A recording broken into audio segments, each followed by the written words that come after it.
Good day, I'm Stephen McHugh, and this is your JIS News for Wednesday, September 4.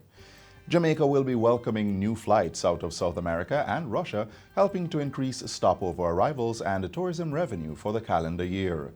Tourism Minister Edmund Bartlett gave the update during a press conference at his ministry's New Kingston offices on Tuesday. He says LATAM Airlines will commence service between Lima, Peru and Montego Bay on December 2 with 3 flights per week. That is good news, especially that Copa now services us from Panama Gateway, connecting through the South American countries, and brings 11 flights a week into Jamaica. So this means that we will now increase to 14 flights a week out of the South American gateways, and that is good news, especially that South American market has shown the highest level of growth for the year so far. I think they're growing somewhere in the region of about 22 to 24%. Meanwhile, our reach into continental and Eastern Europe will be expanded as Russian airline Pegasus Fly, which operates flights into Montego Bay, will be utilizing a larger aircraft to increase its passenger load to 500. The tourism minister says these flights, plus the addition of more than 1,000 hotel rooms over the next 3 months, should result in an average 8 to 9% growth in stopover visitor arrivals. And despite a slight downturn in cruise arrivals projected for this year, Minister Bartlett says the stopover numbers will help generate 10.2% growth in overall revenue from tourism for the 2019 calendar year. So that the tourism outturn is going to continue to be buoyant and will continue to fuel the growth projections for the GDP outturns on a quarterly basis. In the meantime, the Ministry of Tourism is moving to mobilize local and international resources to assist the Bahamas in the wake of the devastation caused by Hurricane Dorian. The assistance is being coordinated through the Global Tourism Resilience and Crisis Management Center, which is based at the University of the West Indies Mona campus.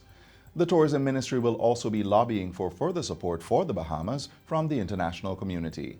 Portfolio Minister Edmund Bartlett says this will be done at the upcoming United Nations World Tourism Organization Conference, scheduled for September 9 to 13 in St. Petersburg, Russia. And I'll be partnering with the minister there to ensure that a full appreciation of the extent of the damage in the area and the extent of support that is required is realized by all of the partners who will be coming from about 120 countries from across the world.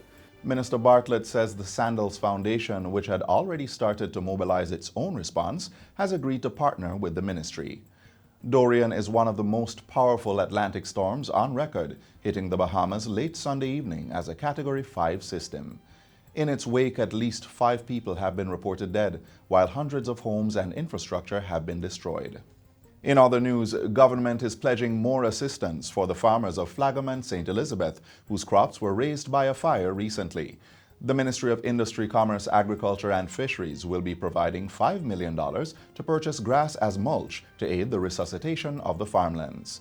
Minister without portfolio J.C. Hutchinson made the announcement at a recent Farmers Relief Forum hosted by Hypro at the Pedro Plains Anglican Church in St. Elizabeth. This follows an earlier commitment of topsoil, seeds, fertilizer and sprays, in addition to $500,000 initially intended for drought relief efforts in Minister Hutchinson's Northwest St. Elizabeth constituency. The minister is also assuring the farmers that there will be no large-scale importation of foodstuff in the wake of the fire. He has commended Hypro for coming on board and leading the way in providing seeds, fertilizer, chemicals, fungicides, and pesticides to the farmers. Jamaica's Trade and Investment Promotions Agency, JAMPRO, has organized a trade mission to increase Jamaican exporters' access to Latin American and Caribbean LAC markets. JAMPRO is leading a delegation of 6 companies to the LAC Flavors Trade Exhibition in Cali, Colombia. The 3-day trade mission began September 3. LAC Flavors is one of the key food and beverage business forums in the region, generating more than $990 million in transactions and 17,000 business meetings in the past 10 years. JAMPRO and its delegation of companies will have the opportunity to meet with global buyers at the event and create international business relationships.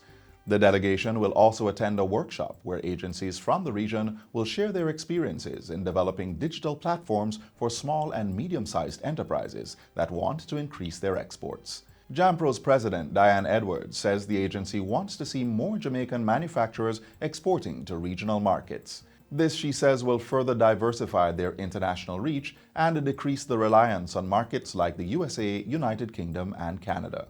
The Petroleum Corporation of Jamaica, PCJ, has confirmed the discovery of the third and oldest live oil seep found onshore the island.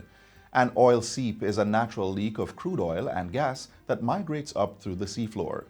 These hydrocarbons leak out of the ground through fractures and sediments. In a release this week, the PCJ revealed that tests carried out by two separate independent laboratories confirmed the latest oil seep, which was identified in 2018. It offers no commercial prospects, but the corporation says its discovery strengthens the emerging data, which shows that Jamaica has a working petroleum system that is generating and expelling hydrocarbons to the surface. Its discovery marks 5 confirmed oil and gas seeps both on and offshore. According to the PCJ, preliminary geochemical analyses confirm that the newest seep apparently originates from a source rock from the Jurassic geological period, which was approximately 160 million years ago. The agency says that makes it older than any rocks found on or offshore Jamaica to date and challenges the previous geological evolution of Jamaica. PCJ's oil and gas manager Brian Richardson says the corporation will continue to expand its search for telltale signs of Jamaican hydrocarbon seeps in both the on and offshore. He is also encouraging the public to call the agency should they identify any substances they consider to be oil-like so it can be investigated. And finally, Gordon Town Square in St. Andrew will be renamed the Miss Lou Square this Sunday, September 8th. It's among 100 days of activities to mark the 100th anniversary of the birth of Jamaican cultural icon Louise Bennett Coverley, who was born on September 7, 1919. The news was revealed by Culture Minister Olivia Grange during a service of honor and praise for Miss Lou held last Sunday at the Coke Memorial Methodist Church in downtown Kingston. Today we begin our 100-day celebration of legacy. In this celebration, I'm appealing to the church and to our seniors to bring knowledge of Miss Lou and her achievements to our children and young people. And that's it for JIS News Today. I'm Stephen McHugh. Thanks for watching.